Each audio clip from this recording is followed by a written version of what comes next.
This time on Road and Race, my review of the Porsche Boxster S986.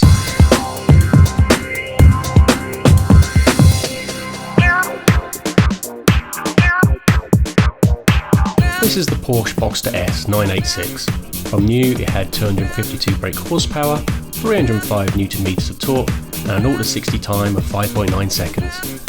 This one has done 50,000 miles and is in lapis blue. An example like this will today set you back about £7,000. I've had mine for about 2 years now, and these are my thoughts on what's good and what's bad about the car.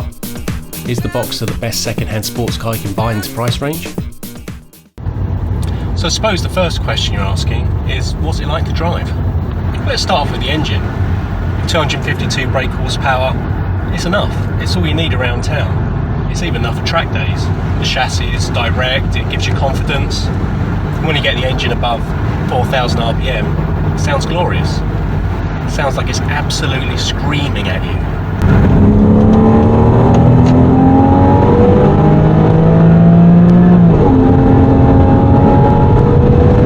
Considering this car's 15 years old, everything still feels tight, everything feels like it should.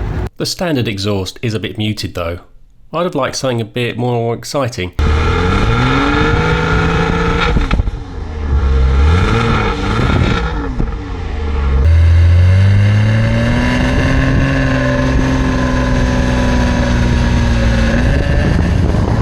Modifications you can make to change this though, which I'll show in future episodes. Also, the brake pedal is quite heavy. It's not as assisted as on some cars, which is good for the track as you get a lot of control.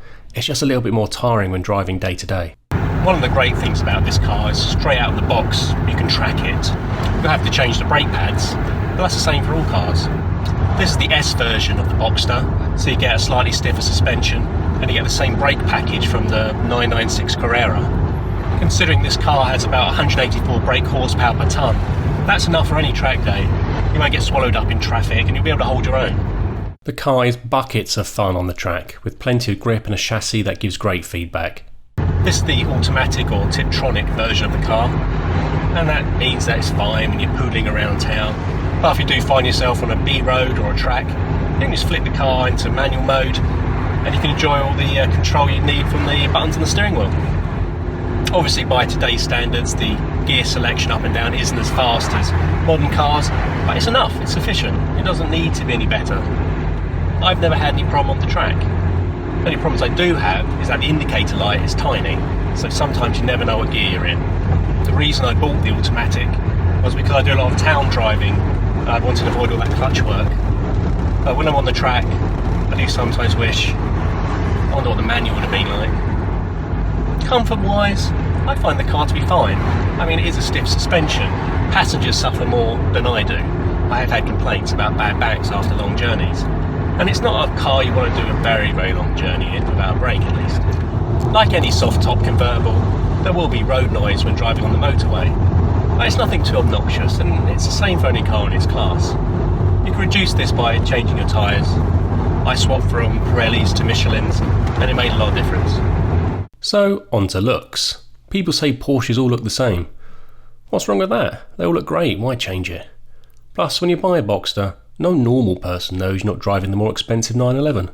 Looks are subjective, so some will like them and some won't, but for me it's certainly one of the best looking sports cars I've seen in its price range. I especially love the factory swirl alloy wheels. Beautiful and uniquely say Porsche to me. Inside, it's a nice place to be. Again, 15 years old, but due to the use of leather, carpet and some nice plastics, it still holds up and has that luxury feel. Much nicer than some cheaper modern dashboards. Buttons are solid and all the compartments are well built. The steering wheel is comfortable to hold, there's no sharp edges, it's a good size. I like being in here. Models before 2003 don't get a glove box, but you do get 4 storage compartments to compensate, and this letter tray to hold your essentials. Also, no cup holders. Not a big deal, you can always buy a cup holder, but it's just initially annoying. The in-car technology is showing its age with no sat-nav or phone connectivity, so unless you enjoy the unique charm of a C90, budget to replace the stereo. Alternatively, you can do the budget option like me and disconnect the CD changer, and in its place fit a £20 cable. This will allow your smartphone to connect and you can charge it, play music, and it will also do the sat-nav. What's good though, because the engine is mid-mounted, you get both a front and rear boot, which is rare for any car in this price range. It's big enough to fit a person in each, so surely that's all you need. Seriously, like any sports car, it won't carry big items, but our monthly Costco visit copes fine. Whilst the roof will close in a fairly average 16 seconds, it's the opening process that is not that glamorous.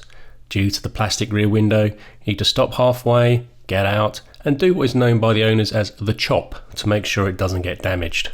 You can only operate the roof while stationary, but a third-party solution exists to get round this, which costs about £240 and plugs right in. Safety-wise, no Euro NCAP crash test rating for this car, but you do get 4 airbags, one each for driver and passenger, and one on each door.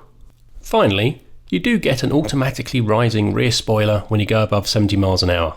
How cool is that? So anybody buying a 15-year-old car, you should probably expect some things to go wrong.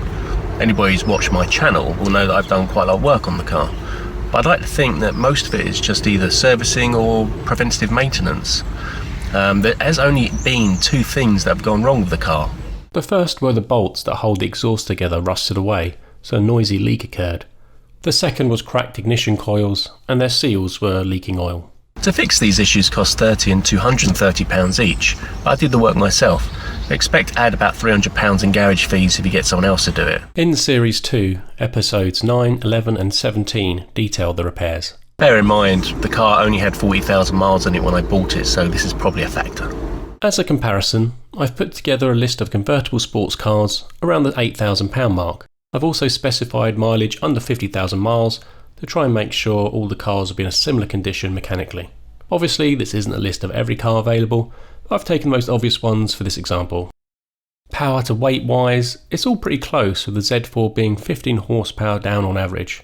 On fuel consumption, again it's close, with the Z4 this time coming out on top, marginally beating the S2000.